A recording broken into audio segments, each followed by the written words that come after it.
జై శ్రీరామ్. ఏదైతే మొన్న కాళేశ్వరం పుణ్యక్షేత్రంలో జరిగినటువంటి సంఘటన చాలా బాధాకరంగా ఉంది.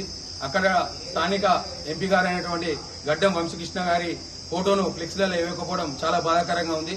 ఎందుకంటే అతను గత 2-3 వారాల నుంచే మన కాళేశ్వర పుణ్యక్షేత్రం సందర్శిస్తూ అక్కడ ఉన్నటువంటి పనులు, అక్కడ ఉన్నటువంటి సమస్యలపై దృష్టి సారించి అక్కడ ఉన్న సమస్యలపై పార్లమెంట్లో చెప్పి మరియు ఆ కాళేశ్వర తీర్థానికి తన వంతుగా మన నిధులు సమకూర్చే విధంగా పార్లమెంట్ లో గలం విప్పుతానని చెప్పేసి మాట ఇవ్వడం జరిగింది. అలాంటి వ్యక్తికి ఇలాంటి సంఘటన జరగడం చాలా బాధాకరం. గడ్డం కాకా గారి నుంచి మొదలు పెడితే గడ్డం వంశీకృష్ణ వరకు ఆ ఫ్యామిలీ ఎప్పుడు కానీ ప్రజల పట్ల మాట్లాడుతూ ప్రజలకు సేవా కార్యక్రమాలు చాలా చేస్తూ ఉన్నారు.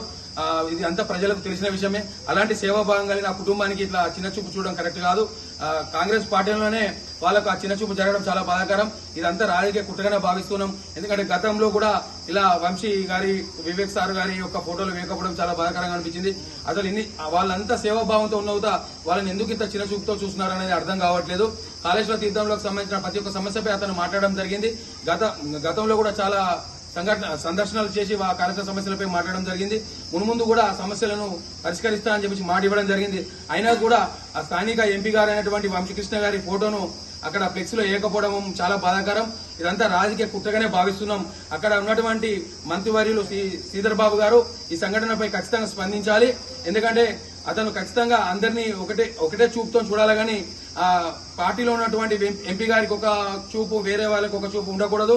ఈ సంఘటనకు చాలా బాధపడుతూ అక్కడ ఉన్నటువంటి శ్రీధర్ బాబు గారు ఖచ్చితంగా రాజీనామా చేయాలని మేము కోరుతున్నాం.